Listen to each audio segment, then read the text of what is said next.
Bueno, empezamos la sesión y estamos grabando. Y vamos a... Todo el mundo está entrando.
Bueno, hola a todos, buenas tardes. Soy José Carlos Blanco de Libros de Guarda. Creo que se me escucha bien. Vamos a dar unos minutitos para ver si se acerca alguien más, si tenemos algún participante más que se incluya. Vamos a dejar unos 3 4 minutos más. Y después, bueno, pues ya arrancamos con el conversatorio con los autores de Cerveza para Rato.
Bueno, ¿qué decís? ¿Arrancamos o qué?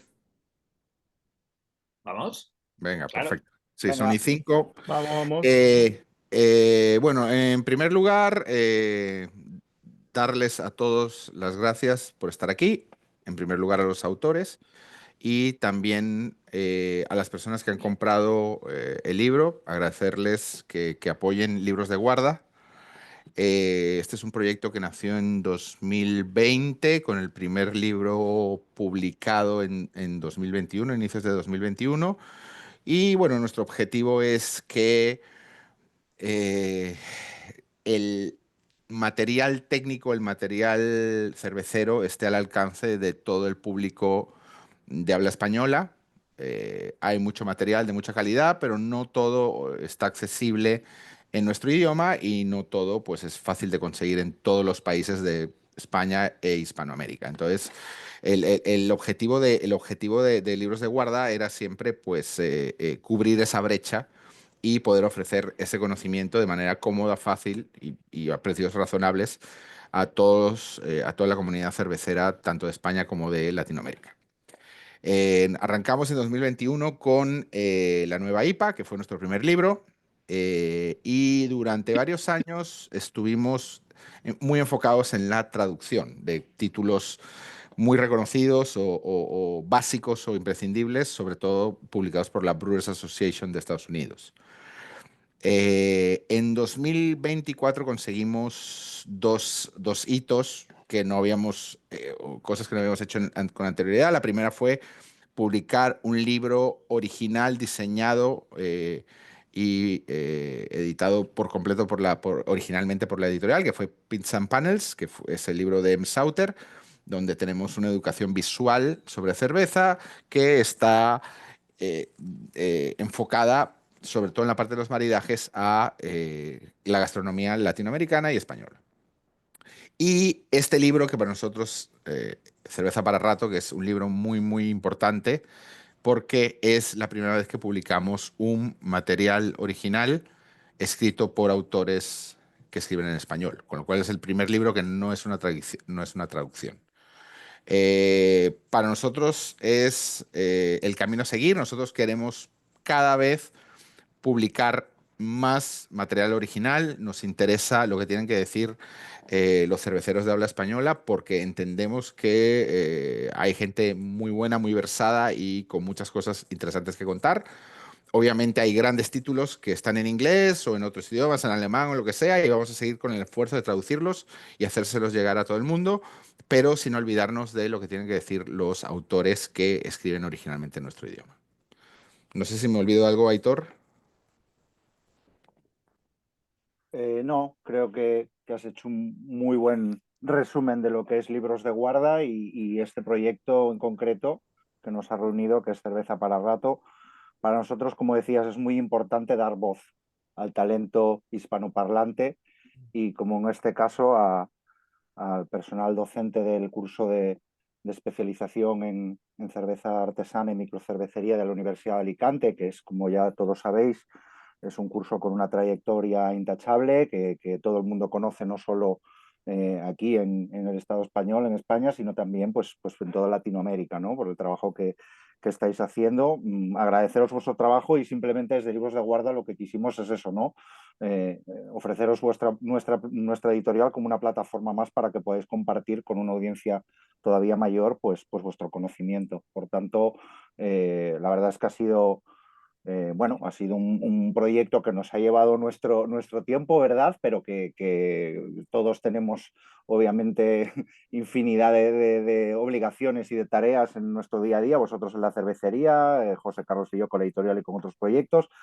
Y hemos ido encontrando este huequecito para dar forma al libro, ¿no? Que es una obra pues transversal, es una obra que, como veréis, y si ya los que estáis aquí pues en este webinar, pues ya la tenéis en vuestras manos y habréis visto pues eso, ¿no? Que toca diversas partes, ¿no? del proceso de elaboración, pues desde un punto de vista químico, físico y microbiológico, ¿no? Entonces yo, sin más rodeos, creo que podemos, ¿no, José, presentar Sí. a los autores que están aquí, que son Guillermo Herrera, Salva Villacreces y José Argudo, desde Alicante, Sevilla y Málaga, si no me equivoco.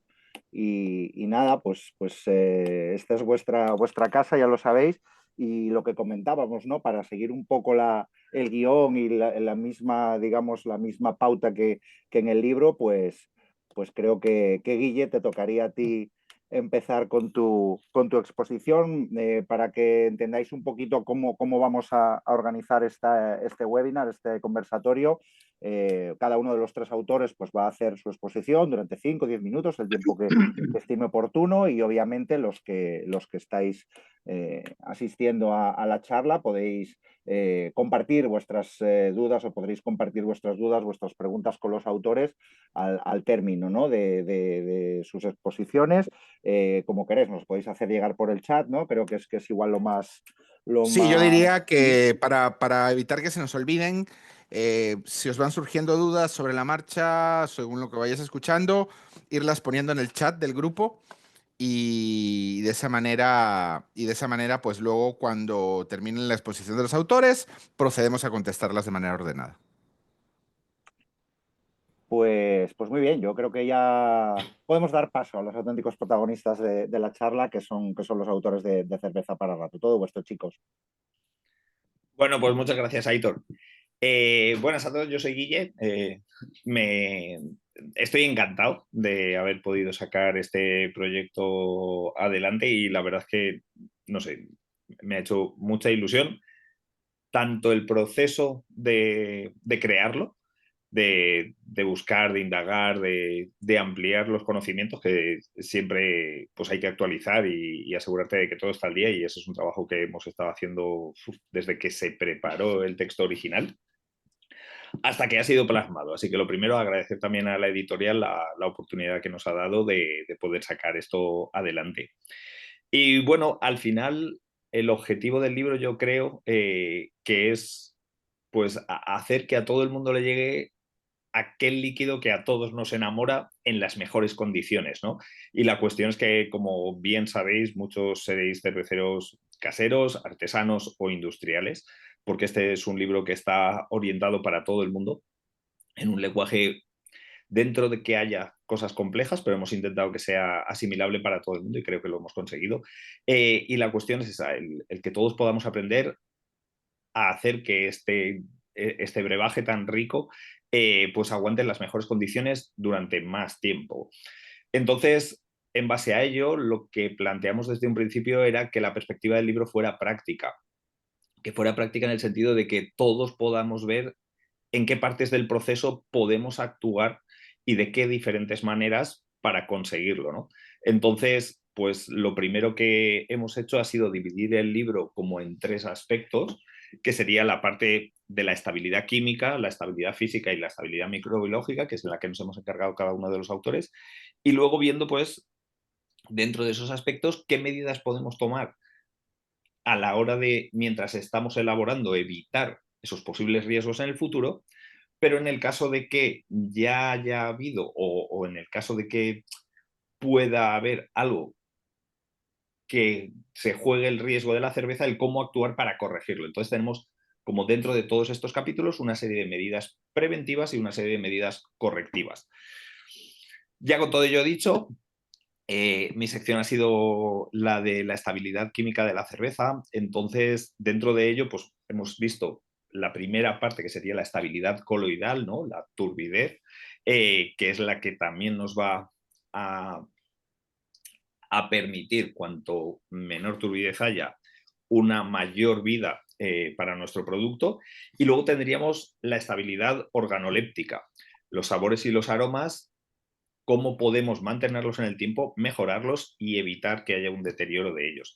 Entonces, todas estas partes se han estructurado de esa forma y bueno, pues hemos ido simplemente indagando dentro de ellas y intentando hacer que tuvierais ahí un lenguaje apto para todos, profundo para poder indagar dentro de los 1000 aspectos, porque tal cual arranco el capítulo, es verdad, es que la cerveza dentro de nuestra botella, de nuestra lata, de nuestra pinta, ahí hay una fiesta de reacciones químicas increíble, tanto por diversidad, por cantidad de posibles reacciones consecutivas, y poder medir todo eso, poder ajustar nuestros parámetros, poder prevenir, poder corregir, queríamos que fuera algo asequible, así que hemos creado esta guía, este material práctico y bueno, pues que esperamos que lo disfrutéis.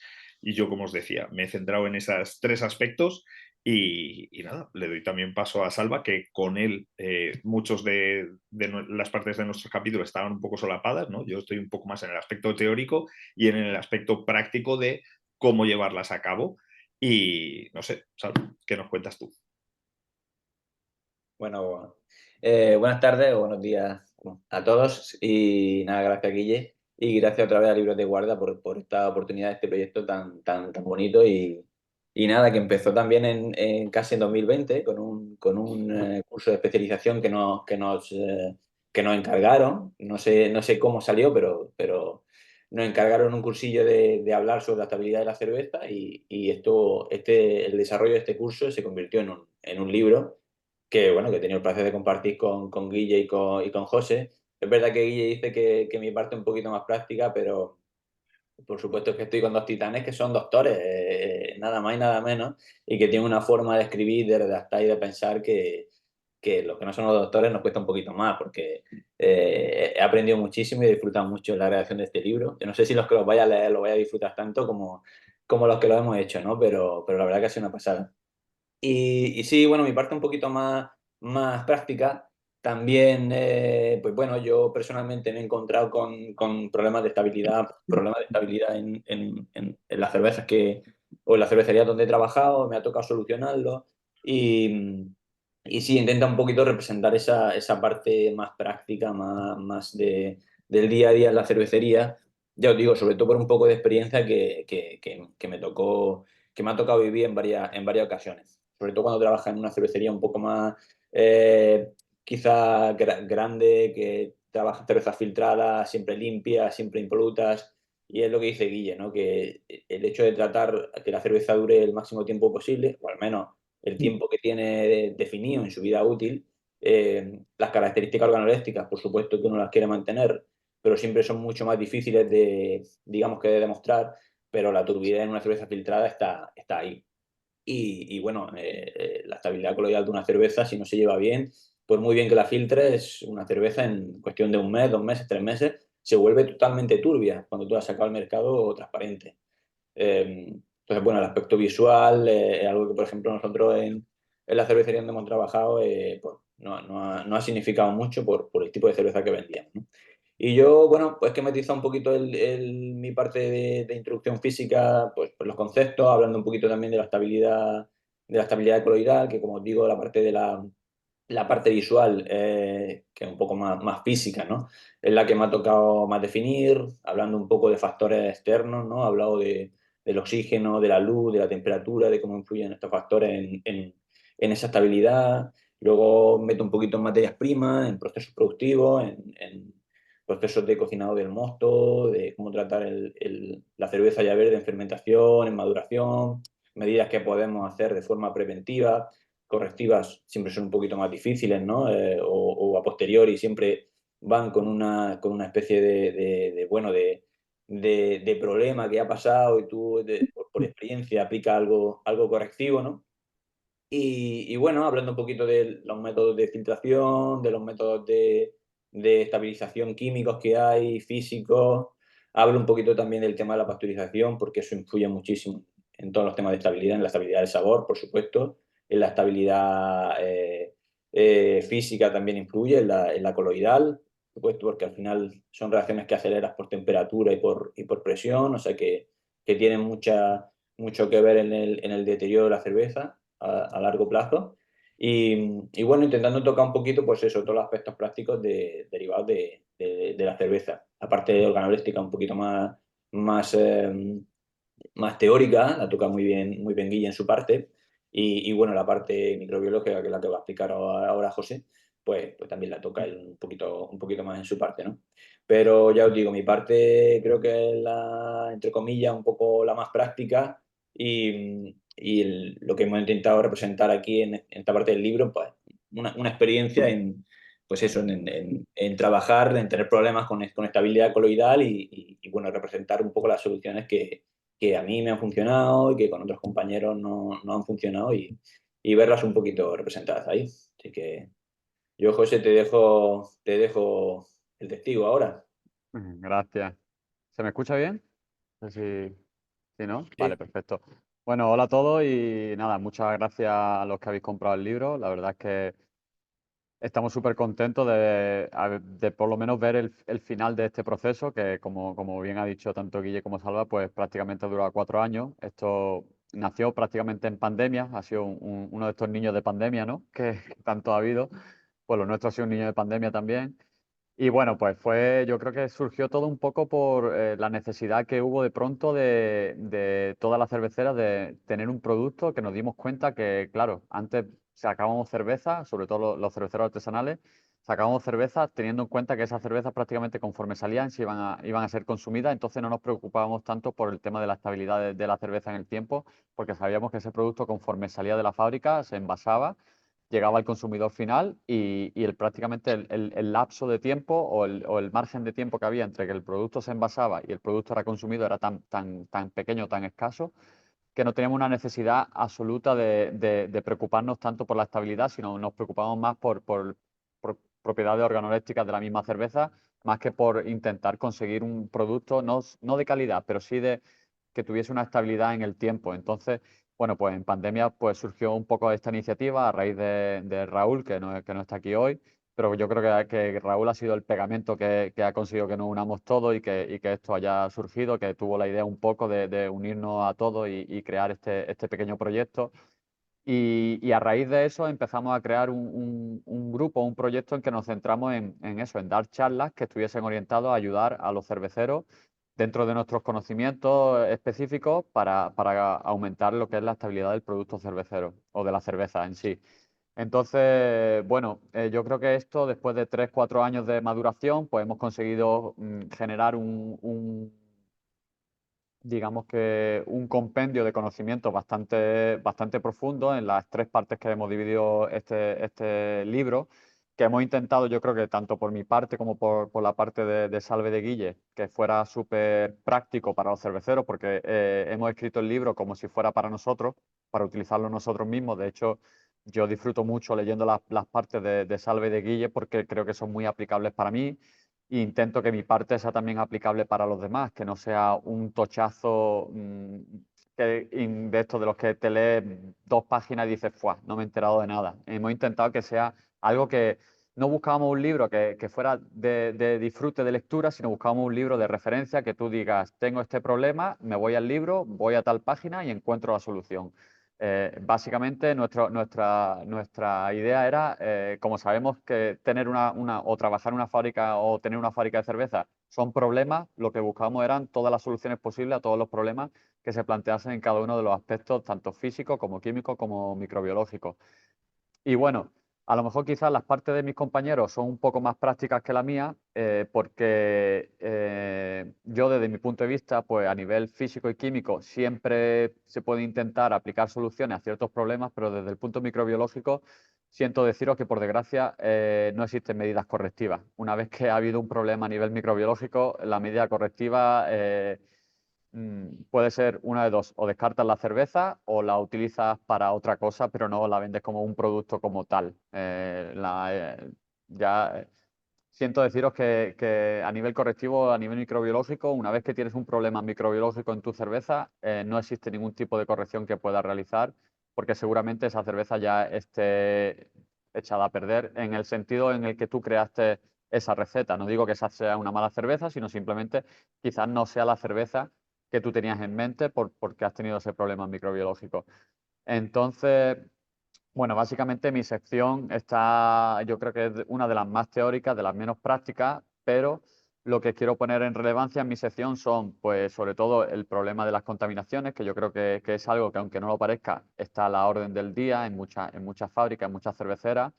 Y lo que siempre se dice, ¿no? Que hacer cerveza es un 95% de limpieza y un 5% de disfrute o de trabajo. O sea que básicamente yo lo que quería poner en relevancia es, por un lado, el tema de lo que es el diseño aséptico y la limpieza y todas las medidas que son preventivas para evitar cualquier problema, y luego si te aparece un problema que sepa identificar qué problemas tienes para poder solucionarlo. No remediarlo, pero solucionarlo para que no siga pasando en un futuro. Entonces, esa ha sido la idea que hay detrás de mi parte. Quizá a nivel de microbiología haya mucha más materia que pueda parecer un poco irrelevante en el sentido de no son soluciones prácticas, no son conceptos muy prácticos, pero el conocimiento está ahí. Yo creo que es bastante relevante porque todo lo que se menciona son prácticamente, yo me he encontrado con todo tipo de estos casos, haciendo consultoría a ciertas fábricas, al final encuentras contaminaciones de todo tipo, en todos los aspectos y el que no, siempre hay un dicho en el mundo cervecero que hay dos tipos de fábricas, la que ha tenido una contaminación o la que la va a tener. Y eso, por desgracia, aunque no lo creáis, es 100% cierto. Yo conozco muy pocas fábricas que en algún momento u otro no hayan tenido una contaminación de algún tipo, y eso no significa que sean malas fábricas o que tengan un problema irresoluble. Significa simplemente que, lógicamente, trabajamos con un producto que a nivel microbiológico es bastante susceptible de que se deteriore o que tenga menos estabilidad por temas de contaminación o de microbiología. Entonces, bueno, pues menciono un poco pues, el tipo de contaminaciones primarias, secundarias, contaminaciones cruzadas, y en el fondo no se trata de meter miedo, porque tampoco se trata de eso, sino que simplemente siguiendo una serie de protocolos y de medidas preventivas no tiene por qué haber ningún problema, pero sí quiero poner en relevancia que alguna vez u otra seguramente algún problema habrá, y ojalá sea un problema pequeño y fácil de solucionar, pero doy las claves para poder identificar de dónde puede venir ese problema y cómo poder solucionarlo, que en el fondo simplemente se trata a nivel microbiológico, por suerte o por desgracia, se trata de limpiar y desinfectar, no tiene más. O sea que mi parte, por un lado, es muy sencilla, porque no tiene medidas correctivas que no sean la limpieza y la desinfección, que es algo básico en una fábrica de cerveza. Se sobreentiende que, o en casa incluso, se sobreentiende que cuando vas a hacer cerveza, lo primero que tienes que buscar es ser lo más limpio posible y hacer las cosas lo mejor posible y lo más asépticamente posible. Y por otro lado, si surge un problema, que seas capaz de identificar de dónde está esa contaminación y quién te está contaminando, qué tipo de organismo es el que te está contaminando, ya sea una levadura o una bacteria, que son los contaminantes principales. O sea, no hablo de otro tipo de contaminantes porque realmente dividimos en dos grupos a nivel de microbiología, pues dividimos entre posibles contaminantes que son levadura u hongos, que en el fondo son el mismo reino, y bacterias que son otro reino, y entonces pues ya el tipo de contaminación y depende de las características organolépticas de esa contaminación, ser capaces de identificar esa contaminación y de dónde puede provenir, ya sea de las materias primas o de cualquier punto del proceso o de simplemente pues, un descuido en algo que hayamos podido hacer. Entonces yo creo que doy un poco las claves para poder, yendo hacia atrás, una vez que tienes el problema, que ojalá no se tenga, pero yendo hacia atrás, poder decir, bueno, pues la contaminación ha podido ser aquí y por esto. Y así es como la voy a solucionar. Y básicamente eso. Y bueno, yo no tengo mucho más que añadir. Yo espero que seáis vosotros los que tengáis las preguntas y nos hagáis hablar, porque si no, nosotros aquí podemos estar hablando de cerveza toda la tarde y al final, pues nada, queremos, lo que estamos aquí es para resolver vuestras dudas y ayudaros en todo lo posible, lógicamente.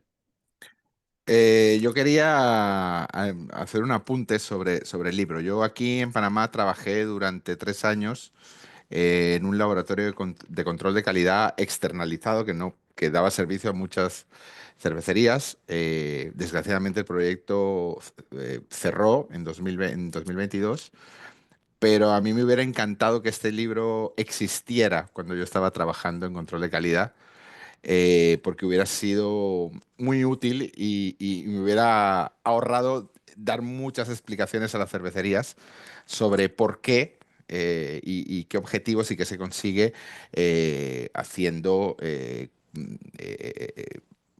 control, haciendo mediciones, haciendo análisis a tus cervezas.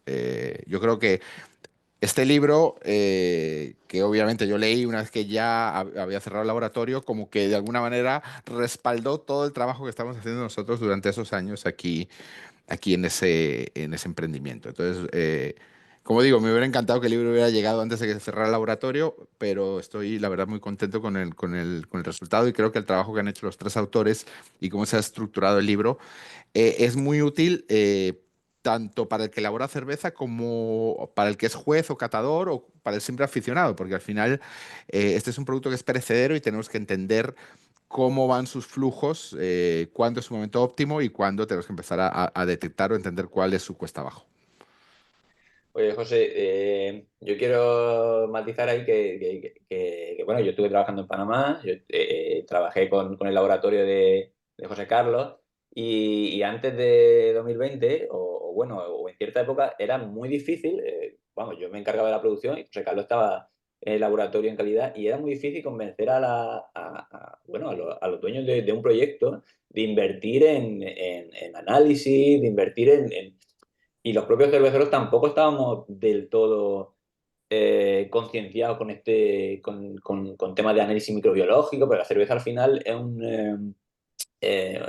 una bebida relativamente segura, no puede crecer ningún microorganismo infeccioso para la salud, o sea, no te puedes morir de una cerveza porque no va a crecer coli, no va a crecer legionela, no va a crecer ningún organismo que sea perjudicial, ¿no? Entonces, hay una contaminación lo que va a hacer un detrimento organoléptico importante en función de la contaminación que haya, pero es verdad que físicamente es seguro, ¿no? Y eso, yo sé que José Carlos remaba en ese proyecto muchas veces pues intentando convencernos a la gente de, oye, calidad, calidad, hay que analizarlo. Y bueno, los cerveceros lo que hemos dicho siempre, que nosotros, la cerveza que salía, pues, por lo menos en mi caso en Panamá, estaba relativamente vendida pronto, ¿no? Y es verdad que no, creo que la pandemia nos puso a todos en nuestro sitio y sí que se empezó a mirar muchísimo más la estabilidad de los productos, ¿no? A ver, definitivamente la seguridad que tiene la cerveza por múltiples factores, por el tema del alcohol, por el pH bajo, por el tema de la presencia de lúpulos, todo eso impide que organismos patógenos crezcan.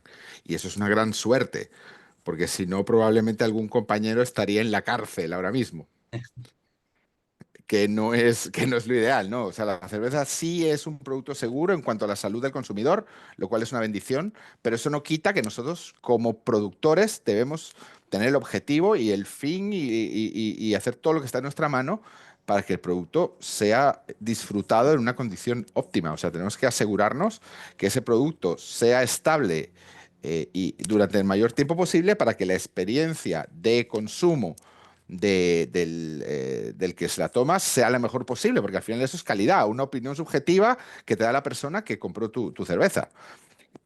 Y luego, si le damos la vuelta a la moneda, también tenemos que entender que como productor tú te interesa que la fecha de consumo preferente que pones en tu botella sea lo más larga posible, porque comercialmente te facilita mucho la vida, pero que sea verdad. O sea, que realmente si tú en una botella pones una fecha de consumo preferente de un año, que realmente cuando se abra esa botella a un año menos un día, el producto que está dentro sea digno y represente lo que hiciste en la cervecería. Entonces ahí siempre estamos jugando con los dos factores para intentar alargar la vida útil lo más posible y mantener la calidad, sabiendo que la calidad va bajando eventualmente con el tiempo. Yo creo que es que Y es gracias a una además. cosa que has dicho también, ¿eh? Porque al final las cerveceras grandes, es verdad que producción lo que quiere es que la cerveza se venda mañana. Y venta, marketing y demás, lo que quieren es que la cerveza dure, pues, que voy a hacer un contrato con esta gente que voy a llevar la cerveza no sé dónde, entonces a ver si en vez de 3 meses le puedes poner 6. Y al final lo importante es que tú estás contento con tu producto, con la calidad, la prueba en la fábrica y lo que tú quieres es que el consumidor la pruebe mañana o la pruebe dentro de 2 semanas, pruebe el producto que tú has sacado y bien o mal, pero es tu producto, tú lo defiendes y lo que quieres es que esa calidad permanezca en el tiempo en el que tú la vas a vender por eso, porque tú ofreces un producto con el que tú estás conforme y ya te digo, si alguien lo prueba dentro de 2 semanas, de un mes, dentro de la vida útil que tenga de 6 meses, tiene que estar, si pudiera ser igual, ojalá, ¿no? Pero tiene que estar igual. Y es que Y además yo creo que es algo que Boris dice muchas veces, ¿no? Y es que, y que sabemos todos, el momento ideal para una cerveza es nada más sale del fermentador. que conserve esas propiedades todos esos meses después, y todos esos meses es que es mucho, de verdad, que de normal se suele ver una fecha de consumo preferente de 1 año, pero para llegar a 1 año tienes que pulir tanto el proceso, los ingredientes y afinar tantas cosas para que eso se conserve así, porque hoy en día es muy complicado que se mantenga una cadena de frío hasta el consumidor final. Muy pocos distribuidores trabajan de esa forma, que o te apretas o al final, pues como decía José, la cuestión es que el mercado te va a cribar. Es que si tú no conservas bien tu cerveza hasta el final, no es que sea una experiencia óptima de disfrute, es que si las propiedades organolépticas no son óptimas, tu cerveza, tu marca, todo, tu proyecto va viniéndose abajo. Porque también, como decía Salva, al final es una lucha interna entre cómo está y la gente de marketing que quiere que dure todo ese año, y la gente de ventas que se la va a llevar pues a Panamá a pasar calor, a cualquier otro sitio, y poder ajustar todo, tantos parámetros, prevenir y corregir, da de sí. Así que nada, esperemos que podáis disfrutar del libro como nosotros. No, y además yo ahí es siempre la eterna pelea, ¿no?, que tenemos los cerveceros con que yo he hecho un producto de calidad, ahora una vez que sale de puertas para afuera, ¿qué hago yo? O sea, yo no tengo, pierdo el control total y absoluto sobre mi producto. Entonces, mi responsabilidad es intentar que ponerme en lo peor de la situación y que intentar que ese producto, cuando llegue al consumidor, llegue en las mejores condiciones posibles. De hecho, yo he tenido gente que ha venido y que me ha dicho, no, probé tu cerveza con 6 o 7 meses y no estaba buena. Y ha probado esa cerveza aquí en la fábrica, la misma cerveza con 6 o 7 meses, y aquí en fábrica estaba buena. ¿Qué pasa? Que una vez que sale de puertas para afuera, yo pierdo el control absoluto. O sea, yo no sé lo que mi distribuidor hace cuando se lo vende a la tienda, que la tienda la tiene en un escaparate al sol, o no la tiene en nevera, o pasa por las manos. Entonces, ha habido cervezas que a lo mejor desde que han salido de la fábrica hasta que han llegado al consumidor han pasado 6 7 meses, pero han pasado por tantas manos, por tantos puntos, por tantos cambios y demás, que cuando llega al consumidor, yo no te puedo asegurar que esa cerveza está como tendría que estar, o como está aquí en fábrica 6 o 7 meses después, que yo la he tenido aquí en la fábrica en la cámara de frío. ¿Qué pasa? Que el consumidor final no piensa en cuántos puntos de la cadena ha habido desde el cervecero hasta él. Piensa en que yo estoy comprando una cerveza, me la estoy tomando, y esta marca de cerveza hace una cerveza que no es apta para el consumo, o que no está buena porque cuando yo la he comprado no estaba buena. Y no se imagina que a lo mejor el dueño de la tienda pues ha tenido la caja a 40 grados en un almacén, o el distribuidor, cuando ha recibido la cerveza, ha tardado 6 meses en vender ese producto, o el de la camioneta que la llevó desde, en mi caso, desde Málaga hasta Madrid, pues dejó la furgoneta aparcada al sol toda la mañana mientras se tomaba un café, o vete tú a saber. Entonces, por un lado, tenemos nosotros la responsabilidad total de intentar que el producto esté en las mejores condiciones posibles cuando salga de la fábrica, para que llegue al consumidor final en las mejores condiciones, pero por otro lado, esa es asegurar que esa calidad se mantenga.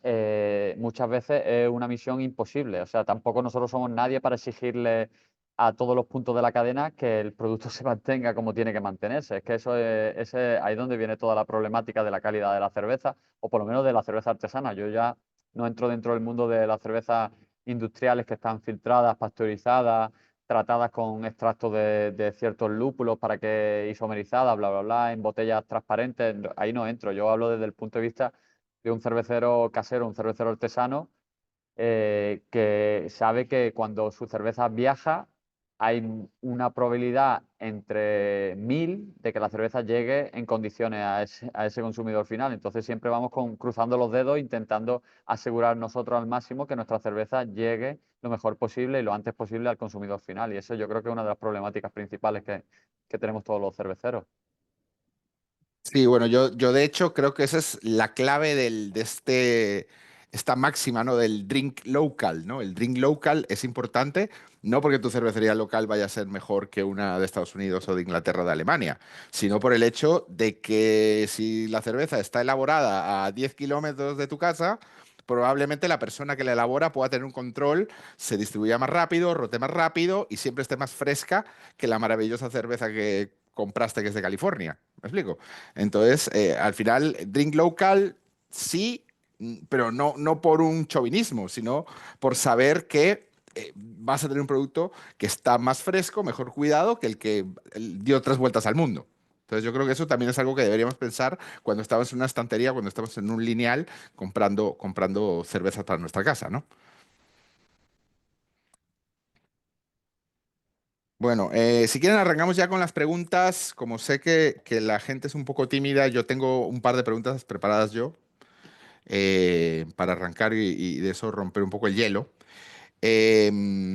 Me gustaría primero hablar con Guille y con Salva acerca de que nos comenten un poco sobre la oxidación y qué es una oxidación buena y una oxidación mala. Mira, yo me estoy tomando aquí una Belgian Golden Strong hecha en Estados Unidos, pero esta cerveza lleva en mi cava desde marzo del 22, o sea que esta cerveza tiene 3 años. Entonces, como una cerveza que lleva 3 años, que bueno, ya se le ve con un color un poquito más opaco, un poquito más oscuro, como hay cervezas que después de 3 años están igual o más deliciosas que cuando se elaboraron y como hay cervezas que en meses pues están intragables. Estás en mute, Guille. Arranco si os parece, Salva, y luego ya me complementas, que seguro tienes mucho más para complementarme. Pues bueno, la cuestión sobre las oxidaciones, vamos, sobre la calidad de ese tipo de cervezas a lo largo del tiempo, lo primero es pensar que una oxidación, siempre se habla de oxidación, pero no es solo debido al oxígeno. Lo que el oxígeno es muy bueno es en robar electrones, y esa es la cuestión. Cuando algo se oxida es porque está perdiendo electrones y se lo está dando al oxígeno. Pero no solo el oxígeno puede hacer eso, también lo pueden hacer compuestos azufrados, son capaces de hacerlo algunos iones metálicos, lo comentamos aquí en el libro. Y la cuestión es que las oxidaciones, sobre todo, van a ser quien más afecte a la calidad organoléptica. ¿Por qué hay cervezas que envejecen bien y envejecen mal? Pues bueno, depende de qué tipo de sabores son los que están más contenidos o qué tipo de estilo, ¿no? Y cuál es el ingrediente principal en ellos. Generalmente cervezas alcohólicas y maltosas requieren ese punto de maduración, ese punto de oxidación que realza como ciertos sabores dulces y demás. El lúpulo sufre muchísimo. Y la cuestión es que tanto los alfa y beta ácidos van a oxidarse, es decir, vamos a perder amargor, vamos a perder también muchísimos aromas, y es que tanto el oxígeno como otros agentes oxidantes son capaces de deteriorar rapidísimo todos estos componentes, desde anillos aromáticos a tioles y demás. Entonces, lo primero sería minimizar, como os comentaríamos en el libro, minimizar todas las entradas de oxígeno. Sí que es verdad que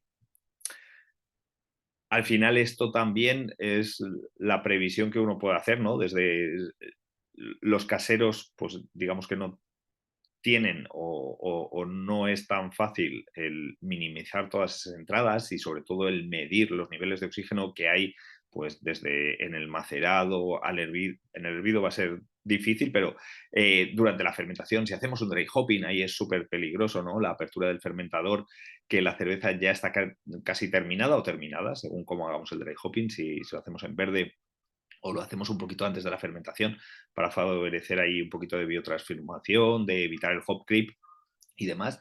Ahí hay que evitar a toda costa, porque si la levadura aún está activa, pues seguramente puede acabar de consumir ese poquito oxígeno que pueda entrar, pero si no, ya vamos a dar pie a que haya un serio deterioro, sobre todo luego hacia la línea de envasado. Ahí nos tenemos que asegurar que los niveles de oxígeno ya son mínimos, que es básicamente, vamos, la tecnología actual nos permite ya dejarlo por debajo de 0,1 partes por millón, que es una barbaridad.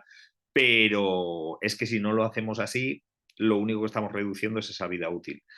Entonces, pues es eso, y también minimizar la velocidad de las reacciones que se puedan dar, ¿no? Como os decía antes, lo que tenemos ahí en la cerveza es un montón de compuestos químicos, átomos, iones metálicos, un montón de moléculas que están interactuando con ellas, aunque nosotros ya hayamos dejado de trabajar con ellas y está la cerveza envasada.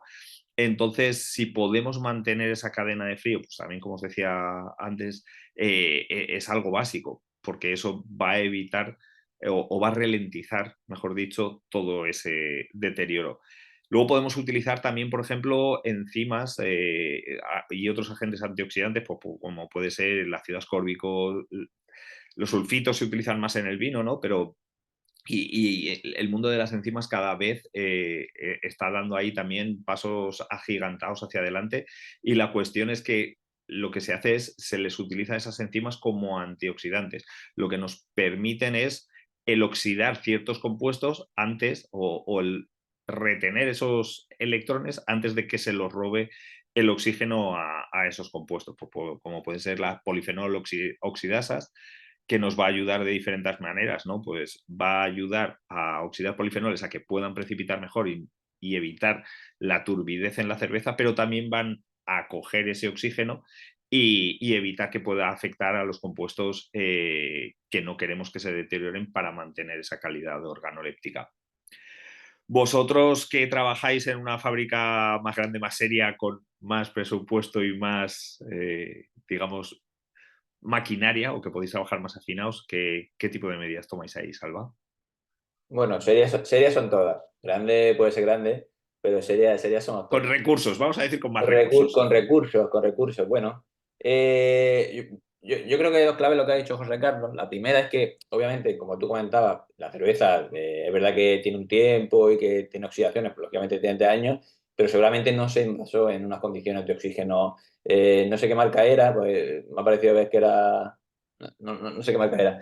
Pero bueno, ok, pues bueno, pues seguramente tengan un control de oxigenación en botella altísimo, hagan controles de oxigenación en el BBT, en el llenado, y bueno, hay un control, partan de unas condiciones de oxígeno muy bajas y muy favorables para que la cerveza pueda estar un largo tiempo, pues bueno, con una vida útil y con una vida organoléptica óptima, ¿no? Y luego, en comparación con otras cervezas, pues bueno, si es una cerveza, tampoco me acuerdo que era una triple, una quadruple, pues bueno, si era una triple, lógicamente predomina Una Golden Strong Ale. una Golden Strong Ale. Bueno, pues igualmente tiene ésteres, tiene fenoles, tiene alcohol, tiene unas características sensoriales fortísimas, y en una American Lager, por así decirlo, una American Light Lager, no tienen nada. Entonces, las notas de oxidación al momento las va a percibir por encima de todo, y, por supuesto en una Strong o en una Belgian o en una Triple va a percibir, por supuesto, notas de, pues eso, de alcohol, fenoles, ésteres, que esa oxidación no te la va a opacar, sino que al revés, que se vuelven esas notas de oxidación, se vuelven un poco maltosas, caramelosas, tirando a fruta madura, e incluso pueden realzar. También depende muchísimo, pues eso, el tipo de cerveza.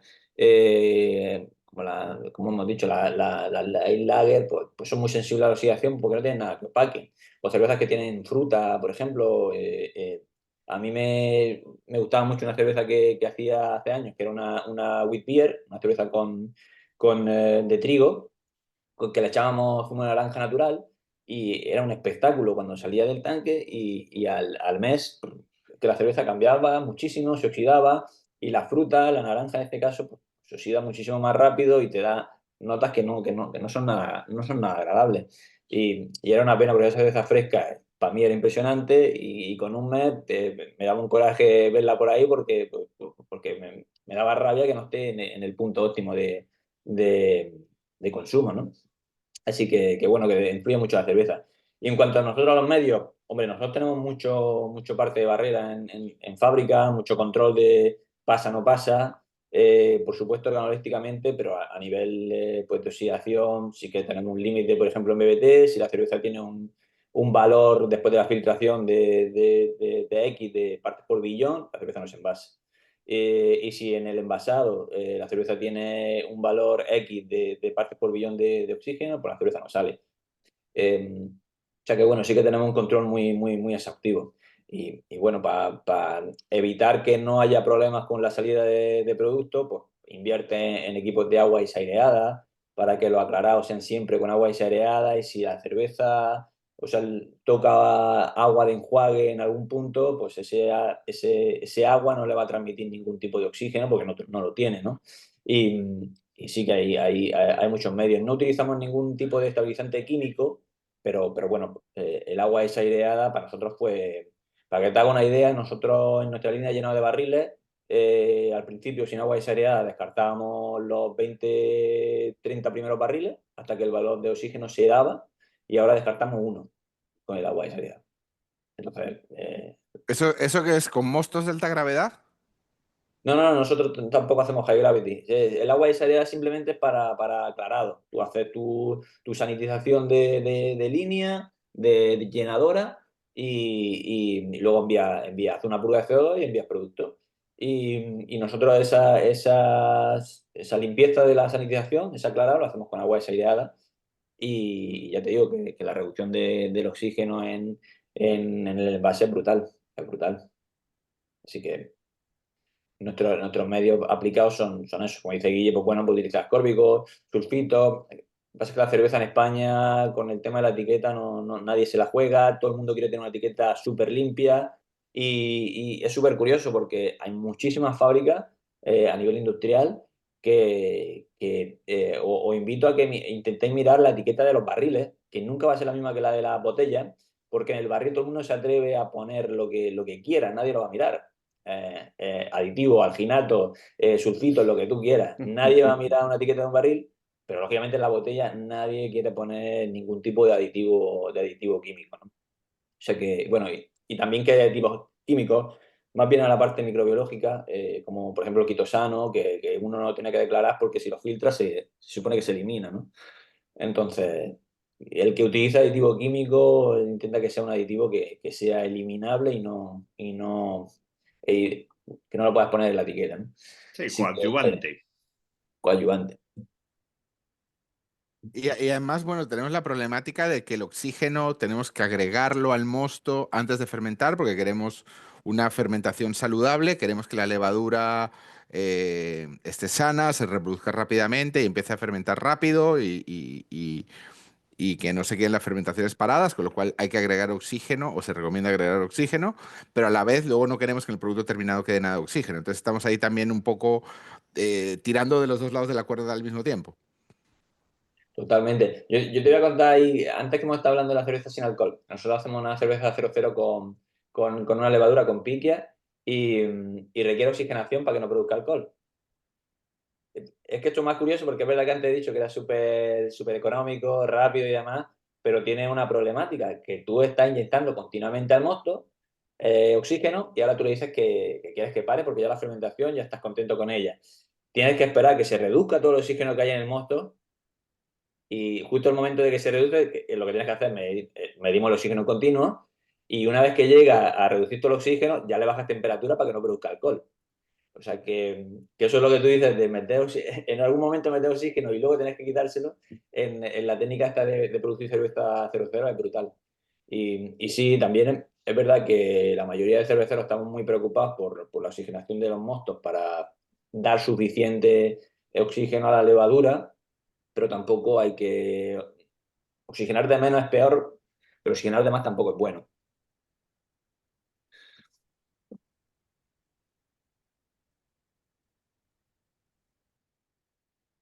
¿Más preguntas? ¿Alguien tiene una pregunta por aquí o sigo yo? Yo sí tengo preguntas, o sea que si nadie se lanza, yo sigo preguntando.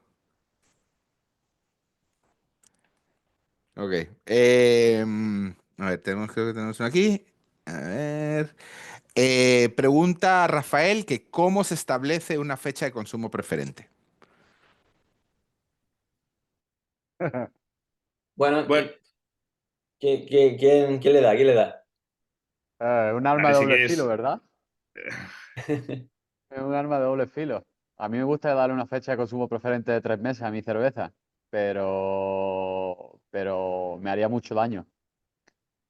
Entonces, yo creo que lo hacemos un poco por estándar, ¿no? Hablábamos antes, yo creo que antes, cuando hemos estado hablando en el chat, ¿no? Bueno, antes de empezar la grabación de la reunión, que hablábamos de la fecha de consumo preferente que le dábamos un año todos por estándar. Yo creo que el estándar es un año. pero lo hacemos más que nada porque no nos haga daño a nosotros más que por el consumo preferente de la cerveza. Es porque yo al principio daba una fecha de consumo preferente de 6 meses y a los 4 meses me estaba llamando fulanito de la tienda de no sé dónde, que es que me va a caducar la cerveza. No, mira, perdona, esa cerveza la he envasado hace 4 meses, no te puede caducar. Ya, pero es que la fecha de consumo me pone que es dentro de 2 meses. Yo no puedo vender este producto con una fecha de consumo próxima a su caducidad. No, no funciona así. Entonces ahí aprendimos mucho. Al principio dábamos 6 meses, luego dábamos 10 meses y al final estandarizamos a 1 año para ciertas cervezas. Incluso tenemos algunas cervezas que damos 4 años de consumo preferente, dependiendo un poco del estilo. Clasificamos un poco por estilo. Yo tengo una Sour que le doy 3 años y una Imperial Stout que le doy 4 años. Y una IPA que le doy 1 año y si pudiese le daría 3 meses. Pero es un arma de doble filo la fecha de consumo preferente. Realmente no creo que exista una legislación en ningún sentido, por lo menos aquí en España, que exista una legislación sobre el tema del consumo preferente de una cerveza. Primero porque al ser un producto fermentado y totalmente seguro, no existe un consumo preferente ni una fecha de caducidad recomendada ni absoluta en ese sentido. Entonces, yo creo que eso depende un poco del cervecero, ¿no? Corregidme vosotros que, bueno, Salva que trabaja en una fábrica mucho más grande que la nuestra, quizás tenga una Nosotros, legislación o un protocolo mucho más estricto en ese sentido. pero te lo digo por tema de filtración. Nosotros hacemos cerveza brillante. Todas las cervezas que hacemos son cervezas filtradas. Entonces nosotros tenemos una metodología de estabilización de la fecha de consumo preferente, que es un estudio de envejecimiento forzado, que se llama. Cogemos una cerveza que se envasa, le hacemos un estudio de envejecimiento que consiste en calentarla en enfriar ya varias veces. Es un protocolo que hay definido por la EBC o la SBC, que también tiene sus protocolos, y tenemos una diferencia de turbidez. Cada grado de EBC lo que te da un mes de vida útil en que la cerveza te puede durar con el mismo nivel de turbidez. Y en nuestro caso damos 6 meses, porque todas nuestras cervezas, con los estudios forzados, no tienen ningún problema de turbidez dentro de esos 6 meses. Entonces, bueno, analizamos físicamente. ¿Qué hacemos para que esa cerveza tenga 6 meses y no tenga 2, no tenga 8? Pues nosotros eliminamos selectivamente proteínas y polifenoles para que no interactúen entre ellas, básicamente. Y elimino la cantidad que necesito para que me dé los 6 meses. Hemos ido probando dosis de estabilizantes, pues, en este caso de sílica y de PVP, y eliminamos lo justo para que la estabilidad coloidal no dure 6 meses. Como nosotros vendemos cerveza brillante, la única no, pero la primera reclamación que podríamos tener es que nuestra cerveza esté turbia. Entonces, bueno, garantizamos que dentro de esos 6 meses la cerveza va a estar bien. Un estudio de envejecimiento forzado y ya. Y sensorialmente también te da una pista de cómo va a estar la cerveza en esos 6 meses. Es un poco ridículo lo que ha pasado en los últimos años, ¿no? Que de pronto, cuando hacíamos cerveza hace 10 años, la gente la quería totalmente cristalina y ahora en nuestro sector, hablo del mundo craft o del mundo artesano, la gente las quiere lo más turbia posible. Es totalmente absurdo, ¿no? En ese sentido. Y nosotros tenemos un problema porque la turbidez nuestra es relativa. Es decir, tú haces una Hazy IPA y dentro de 2 meses ya no es Hazy IPA, es una West Coast prácticamente porque esa turbidez desaparece. Nosotros tenemos el problema opuesto a vosotros. Es decir, yo hago una Hazy IPA y la gente dentro de 2 meses se me va a estar quejando de que no es suficientemente turbia. Cuando yo la saqué turbia, dentro de 2 meses ya ha perdido esa turbidez por precipitación. Es una locura total. Y Una rijamos GSI para el... ingeniería inversa de la estabilidad. Es justamente la ingeniería inversa. O sea, que, Total. que también hay que aprender o sea, hay que saber cómo hacerlo, ¿eh? Yo me Mm. acuerdo de envasar cervezas de trigo con los barriles volteados, o sea, dar la vuelta, para que cuando haya una precipitación, ¿sabes? Y cuando llegue al punto de venta, el tipo le tenga que dar la vuelta al barril, haya Y su la levadura, y la de levadura, sedimento, sí. y cuando la sirvas, o sea, que a mano, a los palets, darle vuelta a los barriles, para que... Se le llega a dar la vuelta incluso a la historia. Yo no sé Amstel cuánto distribuye por aquí, en Valencia es como la tierra donde estaba la fábrica original del Águila, y ahora mismo el Águila sin filtrar, que es una cerveza industrial producida a gran escala, turbia, tiene un éxito espectacular. Y la gente Y la es, y pide es aquí en los bares, mentira. pero de... ¿Eh? Que es mentira, que está filtrada, que esa cerveza está filtrada, lo que pasa es que luego le añaden levadura muerta. No sé si es levadura, no sé cómo la tratan, sinceramente. No No sé, algo le sé. añaden. Sí, esa cerveza está más que filtrada. Está centrifugada, filtrada y mezclada. Exacto. Se ¿Ves? Y mezcla Algo la le cerveza añaden. cuestión filtrada con cerveza centrifugada. es que se busca incluso ya a nivel de quien no está haciendo una hazy ni está haciendo tal. Yo creo que respecto a lo que decía Salva, ¿no? Sí que es verdad que los protocolos que hay establecidos, tanto por la parte americana como europea, claro, la forma fácil de medir o la forma en la que puedes generalizar es midiendo la turbidez, porque es fácil ver a través de cuánta luz pasa a través de una muestra y a partir de ahí lees la turbidez, pero el tener clara cuál es la fecha de consumo preferente organolépticamente depende de muchísimas, de una gran cantidad de compuestos químicos que tendrías que hacer ahí un montón de HPLCs para asegurarte de que todos esos compuestos no están variando. Entonces también respecto a según qué tipos de cerveza, uno lo tiene que establecer, pues eso, haciendo pruebas, como decía Salva, de envejecimiento acelerado y ver ahí. También recalcar, ¿no? En el libro lo comentamos no me acuerdo en qué punto, de que por más que tú prevengas los posibles fuentes de deterioro de tu cerveza, como mucho le vas a poder dar 3 meses a la cerveza. Eso no hay un distribuidor que te lo coja. Entonces, a no ser que apliques estrategias correctivas, intentando bajar proteínas, polifenoles, para el caso de la turbidez, ¿no? O con los carragenanos, pues que te puedan arrastrar también, pues eso, también proteínas, colágenos que te pueden bajar levaduras, todas las técnicas y luego la parte de Salva, ¿no? Pues centrífugas y demás.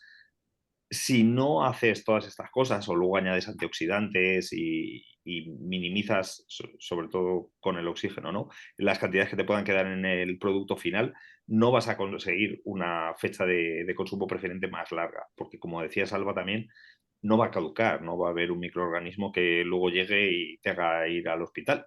Te puede hacer arrugar mucho la cara porque la cerveza esté malísima, pero no vas a tener luego ningún problema. Entonces creo que es un poco el compendio de todo.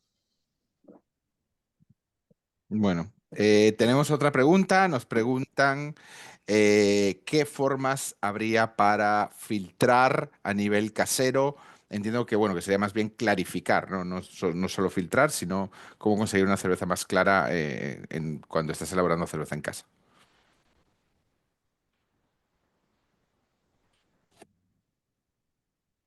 Bueno, pues yo lo primero que diría, ya que soy el que tiene el micro abierto, luego si José o Salva quieren decir alguna cosa, sería frío a tope. Asegurarnos de que ha llegado bien al punto final de fermentación, si hemos añadido dry hopping, pues darle el tiempo que consideremos y demás.